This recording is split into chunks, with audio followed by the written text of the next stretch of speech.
Hi everybody, it's Patty and Debbie from Print and Pixel Studio, and today we have a fun little video. It's basically we're going to show how to assemble these little miniature notebooks that we made, miniature notebook journals, and we'll show you what these are like and how they look, and then we'll show you how to assemble one.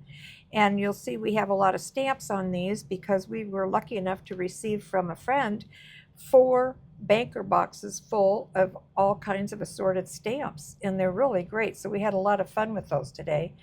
And so I guess we'll just get started. And we'll start out here by showing you what we're going to make, or show you how to make today. And this is the first one. Debbie made this one. This is super cute. It's made from a coffee dyed little scrap of watercolor paper that we did a few weeks ago in our coffee dyeing video.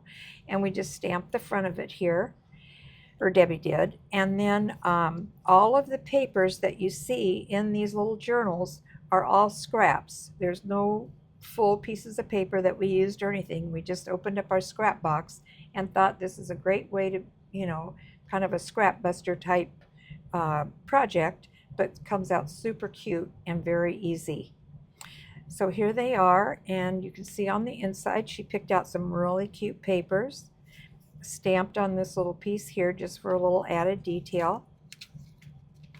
And they're all kinds of different, graphics. There's dictionary pages, all kinds of papers, and a little piece of lace. But super cute and super easy to make and fun. Super fun. Yeah, super fun. And then on this one, if you guys have been watching us, you'll see that we have been able to come across at different flea markets and at Mount Dora a couple weeks ago, tons of great old vintage buttons. And this is one of them here. And we thought it would be fun to use them on elastic bands as a tie or holder for these little journals. And so we thought it was such a great idea, and we have so many of these really great little buttons that we're going to make some of these and have them in the shop. There'll be assorted sizes and assorted buttons, but really cute, and like we say, all the little buttons will be vintage. So yeah, one of a kind. So Yeah, one of a kind. They're all old, and there won't be. You'd be hard pressed to find another one like it. A few of them, we have 2 or 3 of a kind, but that's it. So anyway, again here, she stamped the front, and then one of our bows that we iron and press so they look like they've been in Grandma's attic for years. She put on the front, which made a cute accent. And again, no decoration in here. These are left basic. In other words, there's a lot of great papers in here, but no decoration, no pockets, no nothing. We're going to list these in our shop, and we wanted whoever receives it to be able to add their own touches to this journal, as well as have plenty of room for writing and documenting their memories, or special events of the day or whatever. So they will not be decorated with a lot of pockets and ephemera and stuff, but super cute. And then here's one that I did this afternoon, and it's a little bit bigger, just to show you that you could do, different sizes. They don't have to be tiny, but you could take it as large as you want. But these sizes work for us because you could tuck them in your purse. You could give them, with the holidays coming up, be perfect for, like, if you belong to a book club or garden club or something. They'd be fun little gifts to exchange. And also Happy Mails, or just make them and tuck them in your own journal, or stick them in your own purse to make notes with. They're super cute.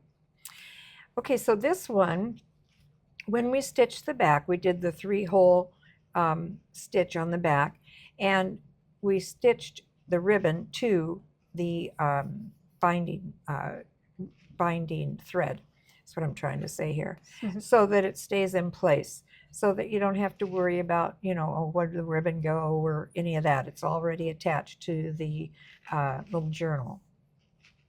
So here again, I took a scrap of a piece of our paper from our shop and stamped on the front. And then here, these pieces are vintage book pages. And when I folded them, they seemed like they needed a little reinforcement. And I thought, what am I going to do with them, you know? And so I had some of this, I think they call it scrim. We found it, we bought an old pillow at the thrift shop one day, and when we took the cover off, this was the lining on the inside, and I think that's what it's called, is scrim. It's kind of a loose weave, cottony type fabric. You guys that sew probably know what it's called, but anyway, cut just rough cut a hunk of it, frayed up the edges, and glued it down to give support to the back of the I'm an old timer. Of the page. Yeah, no, I was thinking of the signature. Signature. I want to say insert. You can tell it's late. And then anyway, here I just put a little piece of lace trim on this coffee dyed graph paper. And here again, this is another piece of that book page. So I reinforced it again with that same fabric. Did a little stamp here. And then this music sheet, this vintage music sheet, I thought was cool because there's not a lot of notes on it. It's just mainly lines. And I thought it would be great if you wanted to make notations and stuff there. And then here we just stamped lines from some of the stamps we were gifted to make lined paper for the inside. It came out really cute. And then these are just the back parts of the same pages that you saw previously. And then we also did some stamping on fabric. And next week, we're going to go into more depth on stamping on fabric. And we had this little piece, and I thought it would be fun to just add to this little journal. Just paper clipped in, so whoever gets this can do whatever they like with it. And again, here's an old piece of lace that I found in our little scrap box, and I thought it was perfect for this journal. And then a little stamp on the back. And so we're going to show you how to assemble these today in case you want to make some at home. But if you don't, we're going to put these in our shop, and we'll probably have more coming in next week. We're going to make up kind of a collection of them and have them for sale in the shop. So here's one that we started, and it's just the first thing you want to do is you want to pick out the paper for your cover.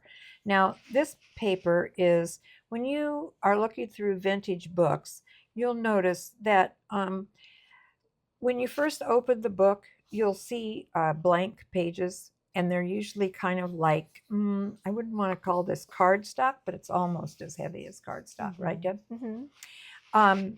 And there's usually one or two of these before you get to like the title page and then on into the actual book pages. And so these make great pieces for covers for these little miniature journals. So that's what this is. So we just had a scrap of one because we've been using them in other projects, and inked up the edges, stamped on the back and the front, and it makes a perfect little cover. You don't really have to do much to it. That's the beauty of these. This is not some kind of precision, journal that has a ton of stuff in it. It's a simple little thing. It's kind of a little rustic, little notepad type journal. And here's the insides. This is the signature. There's one signature in here, and I think there's 5 pages. Let's see, one, not counting the little scrap.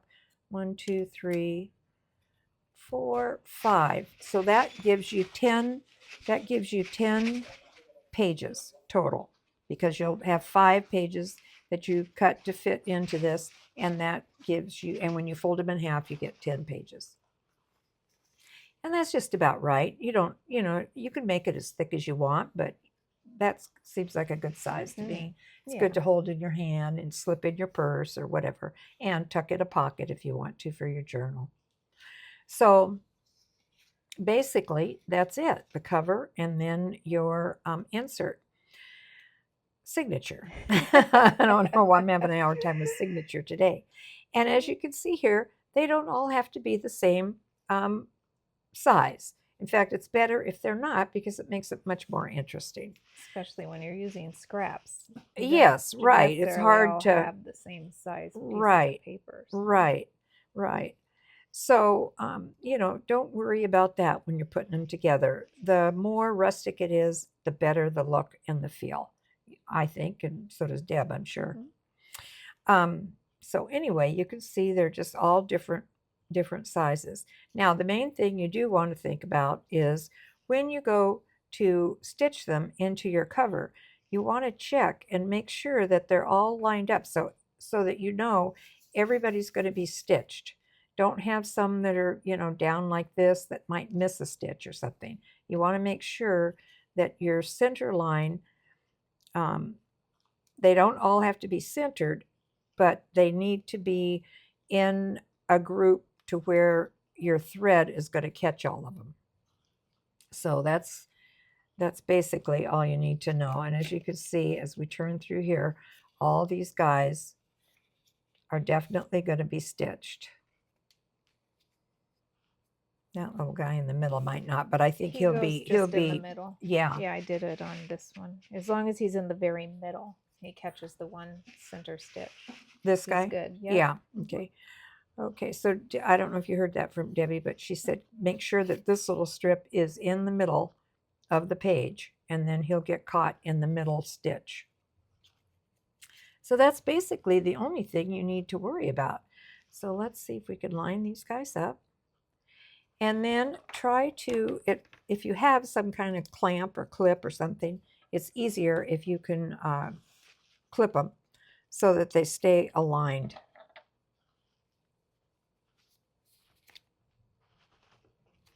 I'm hoping this is right. Huh? Let's see. Here he is. All right, let's just double check and make sure he's all lined up there. Yep, he's good. Okay.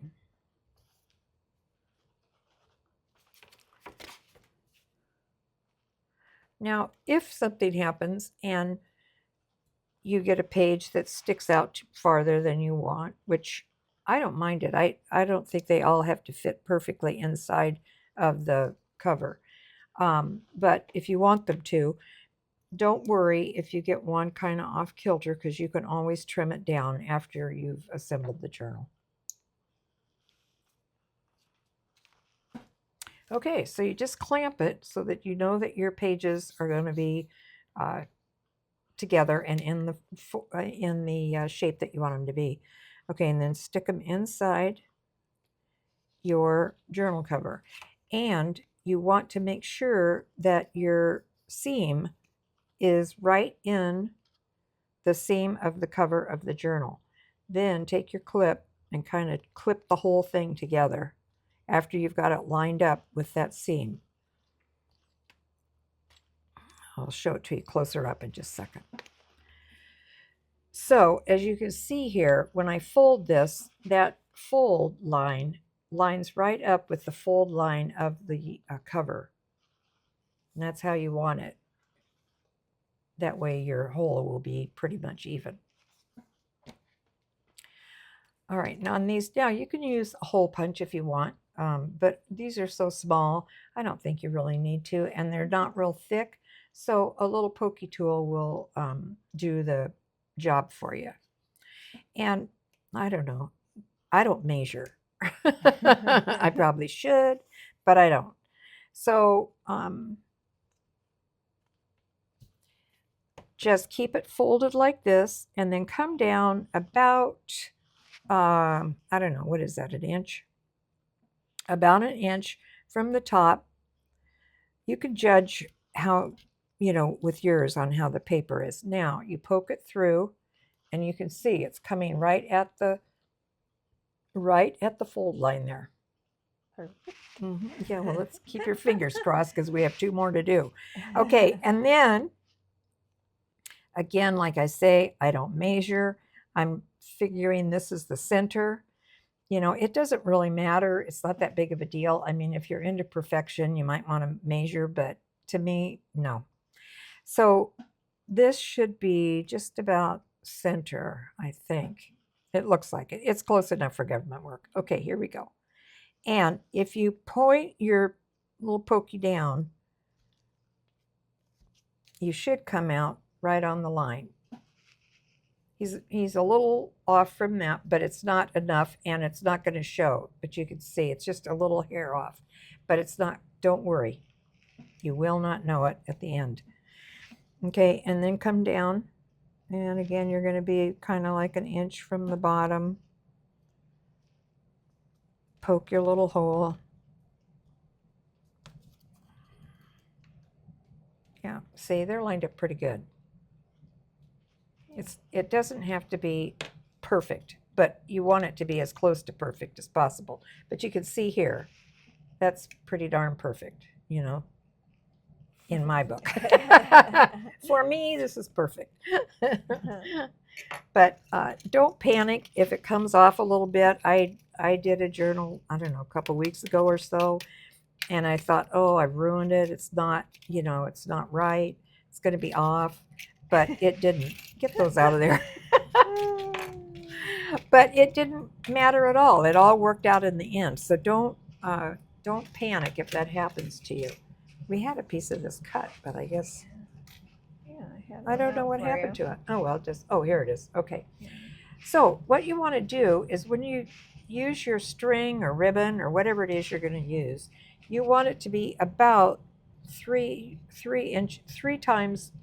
You want it to wrap around your journal 3 times. This one just makes it. So I would usually make it a little bit longer than that, but it's okay. It doesn't. Can you make it up more? Okay, well, here, if you're not comfortable with that. You know, this stuff isn't expensive, and I rather err on a little bit more than not enough. Okay, 1, 2, 3. Okay. I usually give myself a little bit more just in case, knowing the way I craft. Okay. Then you want like an embroidery needle with a large hole. I guess it's called. Okay.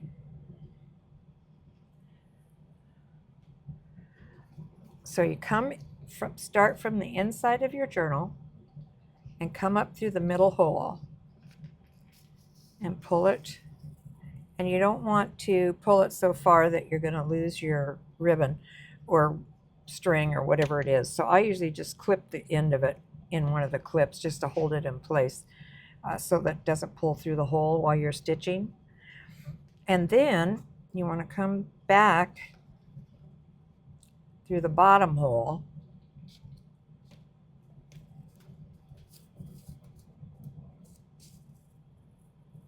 okay, like this. See how that is? All right, turn it around.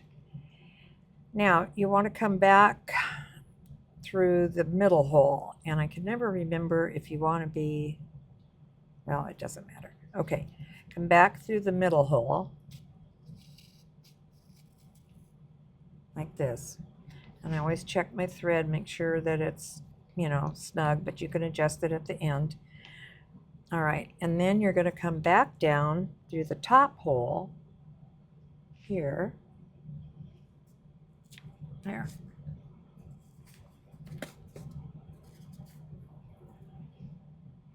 Okay, now here's where you're going to want to, if you find that any of your thread is loose, it's okay, don't worry.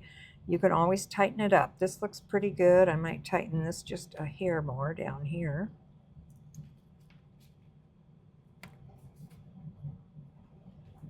Just work with your strings until you're sure that everything's looking tight.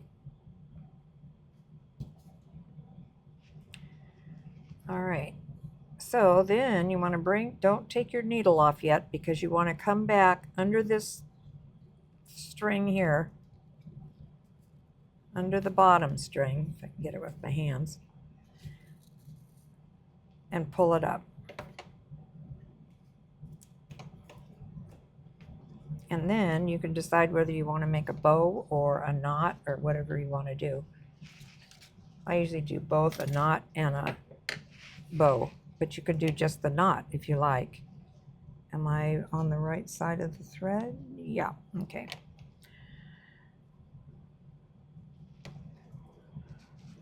Okay.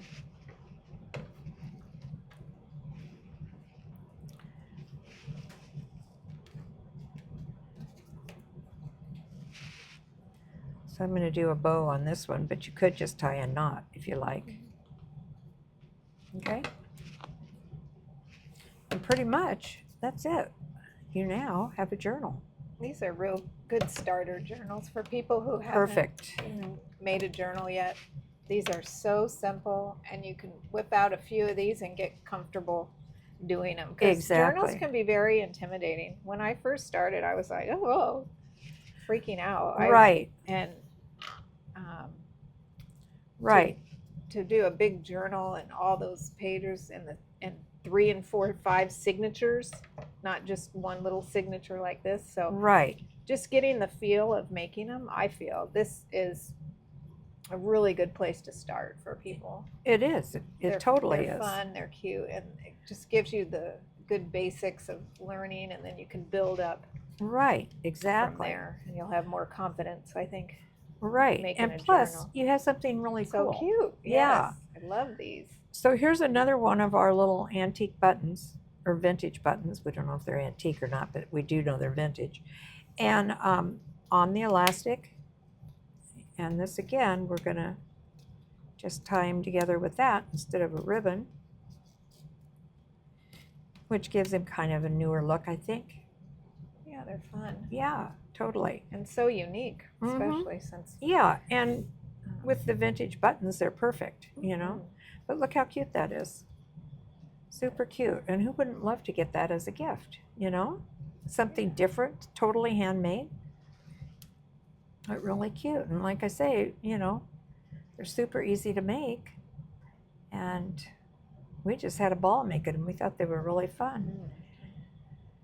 Using up all those scraps. Exactly. Yes, It's a man, we great had scrap so buster. many. And yeah. Oh yeah, we got boxes of scraps. And you always wonder, what am I gonna do, you know? And sometimes you don't want to just make a tag, you want to do something a little different. So these are really a cute idea for that. And use your stamps, you know, you could also make it with labels or, you know, anything. Anything, Yeah. yeah. Super cute and super easy to do. And like I say, watch for these, because we'll have little groups of these in our shop, and also the little notebooks. We're going to put little groups of notebooks in there too. We thought it'd be fun for the holidays. You know, makes a great teacher gift, all kinds of stuff.